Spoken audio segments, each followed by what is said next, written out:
Today in the crypto space, we see a little bit of green price action to the upside. Bitcoin hovering around that $30,000 mark, up approximately 2%, and Ethereum still hovering around that $1,800 mark. The rest of the crypto space, the altcoins are pretty much going sideways. A few dips, a few rallies. Look at HBAR, man of the match. Bitcoin currently is doing very well, but in today's video, I want to talk about the general market. I want to use Bitcoin as a leading indicator, but more importantly, I want to talk about one altcoin that is getting a bit of hype and looking really bullish, and that project is called Taraxa. So you know what? Let's talk about the news, let's analyze the charts, and let's strategize to capitalize.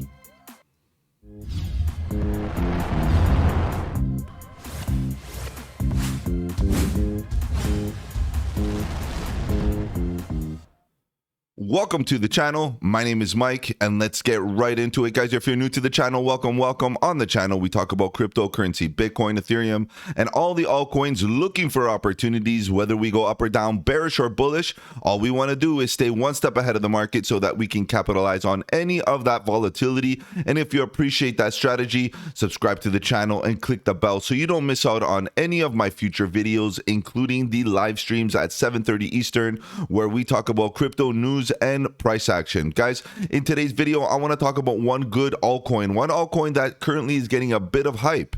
However, guys, if you have any projects that you want me to cover here on the channel, feel free to let me know on the socials. The links are in the description below. Feel free to hit me up on that Discord. The Discord is a great community. Lots of good alpha being posted throughout the day, good chart setups and all that good stuff. So go check it out. But today's video is all about Taraxa. You know, it is getting a bit of hype. You know, a lot of conversation with regards to it being a real competitor to Kaspa. You know, could there be a competitor to Kaspa? We were very bullish. The market has been very bullish on Kaspa. Kaspa did some great things with regards to price action and fundamentals, and now there's a competitor. Guys, at the end of the day, I don't know if there's a competitor just yet. I got to do my deep dive. I'm going to be preparing for my deep dive. I release deep dives on Sundays, once a week on Sundays, where I kind of release some information with regards to fundamentals, whether it should be considered a bullish project or not, or what are some of the pros and cons with regards to the bullish and when we should be buying the dip.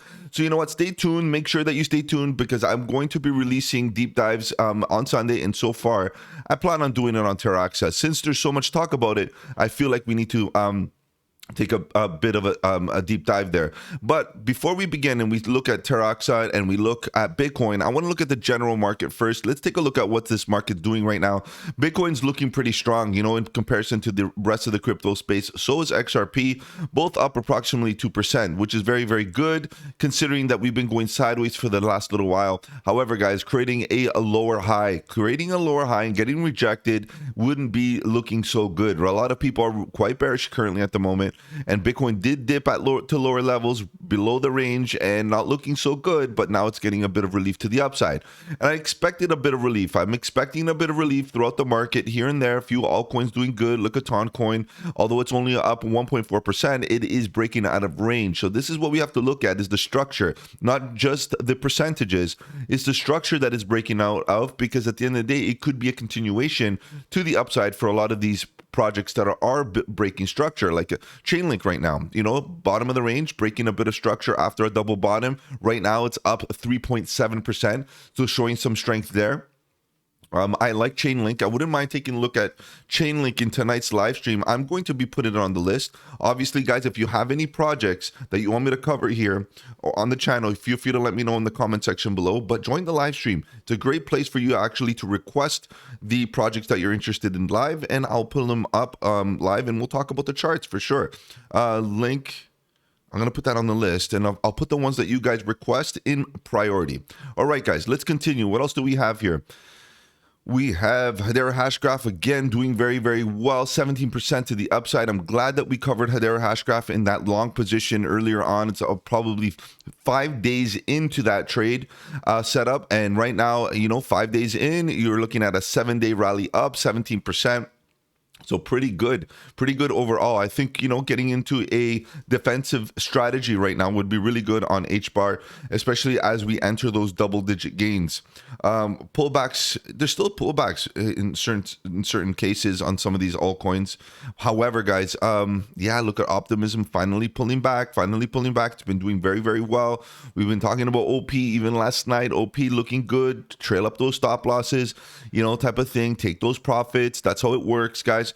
Caspa, the same thing, rolling over. Currently, we're down approximately 5.5% in the last 24 hours, guys. Last 24 hours. However, in the last hour or two, we've been getting a little bit of relief to the upside, given that Bitcoin is showing some strength. So that's interesting.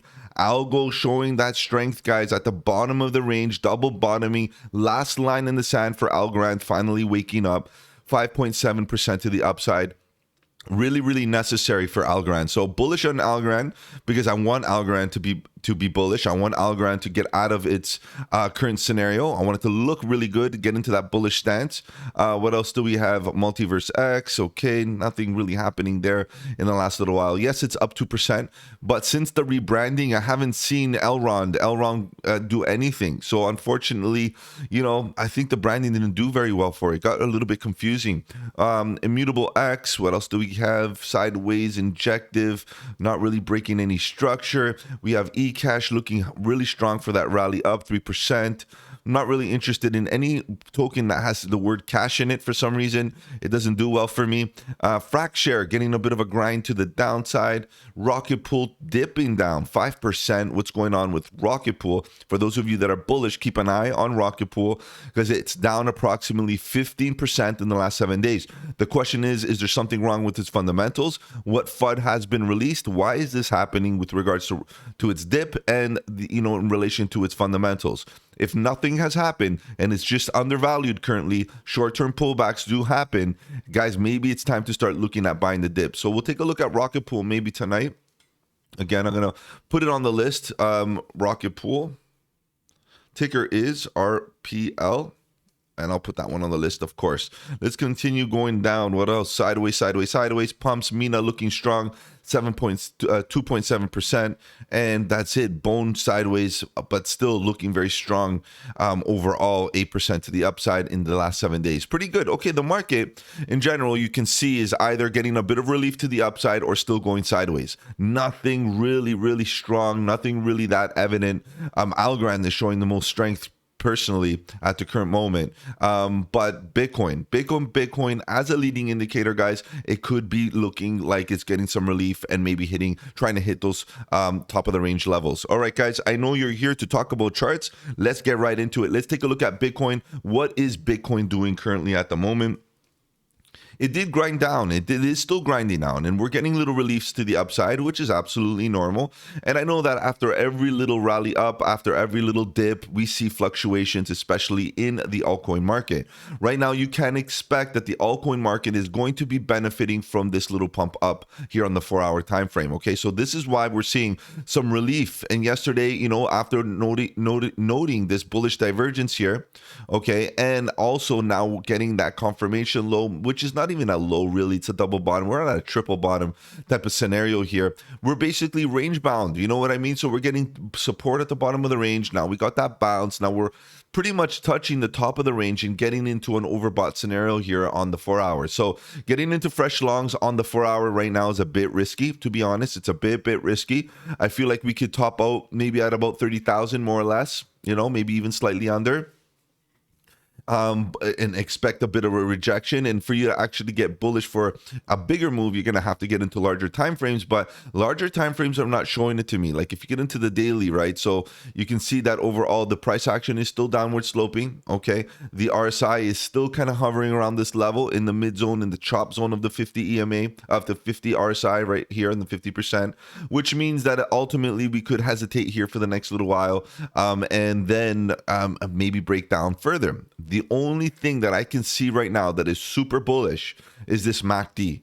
This MACD currently is showing me that we could get this EMA cross and get some green histogram bars to the upside, which should show Bitcoin in a different light very soon, which means that we could be getting a nice little rally up, a test of previous highs, or getting up to, again, about that $30,000 level at minimum. Okay, so that's what I'm looking at in the short term, is a nice rally up from Bitcoin as relief and a test of previous highs to get more confirmations that, you know what, this was the high and that's it. We need that confirmation. We need that confirmation high, a lower high, to start getting, a break of structure. We need to start breaking structure, big picture.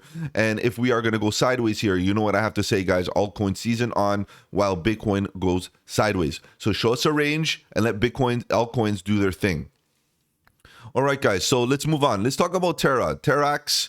Terra is the ticker. What's going on here? A lot of people now talking about it, as, a potential competitor to Kaspa, a Kaspa killer.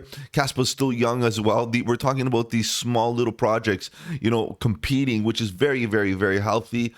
Competition, especially in this phase of the game, is how you're going to actually get these projects pushing to the next level, innovation to the next level. And, I have no idea, to be honest. I have no idea what Taraxa is about, right? None whatsoever, right? I don't know how it uses its blockchain. I don't know its fundamentals. I don't know its tokenomics. This is very, very new, and it's very hyped up right now. And as can be seen, you can see the price action, the way it's moving. Very, very strong. Now, one of my main rules here on the channel is you never buy into the green pump. Never buy into the green price action. For me, here on the daily, this is a very risky spot to start going long, getting into fresh longs, right? You have to really consider the fact that if you look underneath, there's no real price action to actually hold up as support. Even here at about 0.004 type of thing, right at this little hesitation, yeah, you can argue that there's a bit of price action supply and demand here, and the VPVR kind of shows a little bit of a stagnant spot where we got some, but at the end of the day, is it enough? Is it enough to hold if we do retrace? Are we going to rely on Fibonacci's? Fibonacci retracements can get really deep. We can get down to the 886 retracement level, which is pretty much maybe at this previous high, right? Very possible. Let's take a look. Now, right now, this video is going to be very defensive, and you have to understand why. You have to understand why. It's because right now, this thing did 600% from the bottom. Plus, okay? And for me, that's not a time to get in. That's a very risky time. You're asking to be exit liquidity. Even if it's short term, if we get a short-term dip, you are going to be exit liquidity. People are going to be looking for exiting and taking profits. Think about all the individuals that got in here at the bottom, right? They're right now up 600%. Do you think that at any sign of weakness, which is right now, that maybe this is an overbought scenario? And retail, we know retail is not into the market. Go look at the trends in Google Trends and how many retailers are actually searching about cryptocurrency. Guys, not everybody's like you and I in this bear market, studying, learning, doing deep dives, looking at charts and finding new projects. Not many are doing this right now. And if you think about it, what kind of hype, what kind of FOMO are you going to get when there's no retail? So for me, the interesting part is that once we rally up, should we be protecting ourselves? Retracements do happen. Golden pocket, pretty confluent with this hesitation here. This is what I'm saying. We could come down at minimum to the golden pocket 618, which would be have a bit of confluence based on this, jitter of supply and demand. And then the 886, 786 level, 786 is really confluent with this previous high. So we're getting a bit of confluence everywhere. So what am I saying here, guys? Be careful, because you don't want to be exit liquidity. Now on the daily, for me personally, based on my strategy, I'm not getting in right now. No matter what the hype is, it's not worth it. It's not worth it because the hype could maintain while still getting a little bit of a retracement. Now, like I said, I'm not saying that we're going to get down to the golden pocket. I'm not saying that we're going to get down to the 786. But if we start seeing some weaknesses and some trend reversals, some breaks of structure, which right now, there's nothing on the daily to suggest that this thing's going to slow down. Guys, I would just be careful here. That's all. Or get into lower time frames. And that's what I plan on doing. So hang tight. We're going to get into lower time frames to see if we can get into a short-term entry for a potential continuation to the upside. If this thing continues rocketing to the top, at least you were able to get in on a good entry on lower time frames. But right now on the daily, I have no choice but to say that it's very dangerous, and my horizontals are right now telling me, think about this level. Think about these levels. We have the golden pocket, and then we have the 786, very confident with this level. So I'm going to put some green arrows in here just to keep our, mind very aware that these are levels of potential of pullbacks where we can hit. Now, this is an entire big weak zone, right? We don't have no supply and demand here to act as support on the way down. So our retracement could be really, really deep if it does happen, right? So remember, overbought conditions, no signs of bearish divergence just yet here on the daily. It's very, very, very soon. It's too soon to actually see any, pattern. We don't have no patterns here on the daily. So let's see what happens here. Let's get into lower time frames. On the 4-hour, you're starting to build a bit of a consolidation. And for me, this is important, okay? This is very important because a lot of people might be looking at this as a bull flag, and it definitely is looking like a bull flag. It can be considered a bull flag, and I would even be inclined to get into lower time frames to consider this a bull flag, because even here on the 4-hour, it's not really a flag at this moment. It looks like it's just a grind to the upside, right? So we have to understand that. Now, a sideways price action, the RSI is looking very, very weak in the sense that maybe the bears are done. You got to understand this. The bears could be losing a bit of its momentum, and the reason is that the momentum is slowly dripping down. The MACD is looking bearish AF right now. Look at the red histogram bars as we're getting those EMA crosses right here. Now, could this retracement be deep? How deep could we go? Again, the depth is all dependent on where we get those horizontal supports, and the reality is how much hype is into this project. It's very difficult because when you're talking about hype, you're talking about a scenario that sometimes it defies TA. Pumpamentals and fundamentals are very, very different, and they don't react the same way. And in this case, if we're talking about hype and community building and overall interest of the market, volume should be kicking in. And if that happens, despite the setup, we should be continuing to the upside. So this is a risk you got to take. Now, given risk, okay, it's all about risk to reward ratio. Where would you put a stop loss if you got in right now? Right? Usually it's below the consolidation, right? And below the consolidation assumes that you're going to put a stop loss at 0.007. And if it continues going up, sure, let it go, right? That's the whole concept. This consolidation is not looking good right now because it's a little bit of a higher time frame. The 4-hour momentum is looking a bit weak and maybe exhausted at this current moment. Let's get into even lower time frames. This is starting to look more like a nice consolidation here on the 1-hour. Okay, so we're getting peaks and valleys, bottoms and tops. We're getting a very symmetrical triangle, which is very nice. And symmetrical triangles, they are continuation patterns. They suggest that this price action should continue to the upside and perhaps, break to higher levels. Price discovery once again. The issue is how many waves do we have in this structure? We got a few peaks and valleys, higher highs, higher lows over time. 1, 2, 3, 4, 5, 5-way structure. Potentially maybe getting into another little bit of a rally up. Maybe get into an extension level, 1.27, 1.618 extension, and this could eventually roll over. Okay, I think that the majority of the move should be already done for the short term. Okay, long-term bull run, 1.5 years, 2 years hold. Guys, we're still young here, guys. We could definitely accumulate Taraxa for the long term, holding, and making some fat gains, life-changing gains on many of these new altcoins that enter. But in the short term, if you plan on packing a bag, being a trader, you have to understand that there are going to be pullbacks. The 200 EMA on the 1-hour is down here, very confluent with this level, with this horizontal level. Okay, so maybe this is the zone where we could potentially be buying the dip even on the 1-hour time frame. We do see signs of bearish divergence. Price action is definitely going up very clearly. We know that. And it's a bit exaggerated because look at that price action. And then look at this RSI right now here on the 1-hour. It's downward sloping. Momentum is shifting while price is going up. And we're seeing the weakness even on the 4-hour. Okay, so that's something to consider. Now, the MACD right now, green histogram bars, EMA is facing up, no doubt, looking pretty good. What does that mean? That means that we could get another impulse to the upside in an attempt to invalidate the bearish divergence. Let's see what kind of breakout we get. Do we get a failed breakout? If we do get a continuation up, this is where you kind of want to invalidate below the previous low. If we break below the previous low, that means that we're eventually going to start rolling over and we're breaking up the structure. If we start breaking the structure, guys, anticipate the dip. But as long as we're above, let's say 0.0065, 685, guys, I feel like we should be in the clear for a potential continuation up. Maybe, like I said, a failed breakout, it could be, or another level, another extension to the upside. What am I talking about? Extension. Swing high to swing low.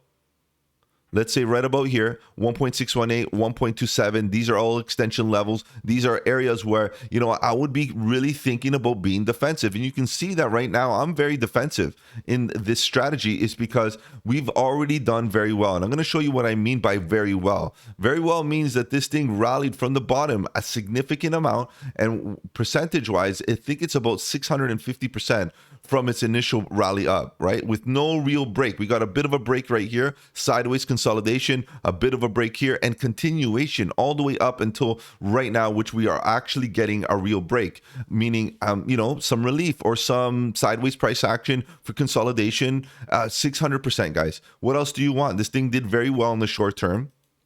Okay, so we're going to have to be very clear as to, people are going to want to take profits after 600%. Okay, so this is what I'm looking at. I'm looking at a potential dip on the 1 hour. The 1 hour came from overbought. The 4 hour is currently overbought. The 8 hour is all obviously overbought. Everything is overbought. Are you going to get into an overbought scenario right now without clear, very concise risk management, guys? Be very careful here with getting in. Now, even if we got on the 15 minute for a scalp, you can see that right now we're pretty much range bound, bouncing. So not very, very clear right there. The only thing that is giving me a bit of an edge is the 1 hour, and the 1 hour right now suggests that, look, we could be dipping down for a full reset on the 1 hour, getting down to lower levels, maybe testing the liquidity at the bottoms, at these previous bottoms, at close enough to invalidation. And if we can get closer to invalidation, which again is at these previous lows, what happens now is that you can get into a really good trade for a risk to reward ratio setup. Okay, so what we're looking at is, if we can get in, like, let's say right around here, more or less, the best we can, DCA, the best we can, you put your stop loss right here, and then you take profits even at the previous high. You're looking at 31%, 3.5 to 1 ratio. You can get take more out at the extension level, the 1.27. 50%, 1.618, if it does have enough strength to get to that level. You get my drift. So what I would really recommend is, be careful as a breakout trader. We could get a failed breakout, come back in, test the bottom of the range. We see momentum, creating that bearish divergence and looking for that follow through. If we do eventually get down to these oversold conditions, that for me gives me a bit of confidence. You know what? Let's get in because we're getting an opportunity to get into an oversold condition. Right now, everything is overbought, really, really high up there, and it's very likely that people are going to want to take profits and use new investors as exit liquidity. All right, guys, thank you for stopping by. If you haven't yet, do the channel a huge favor and slap that like button. It does really help out with that algorithm. If you have any projects you want me to cover here on the channel, feel free to let me know in the comment section below. But better yet, join that live stream at 7:30 Eastern where we talk about crypto news and price action. Take care, guys. Have a good one. And don't forget, buy the dip.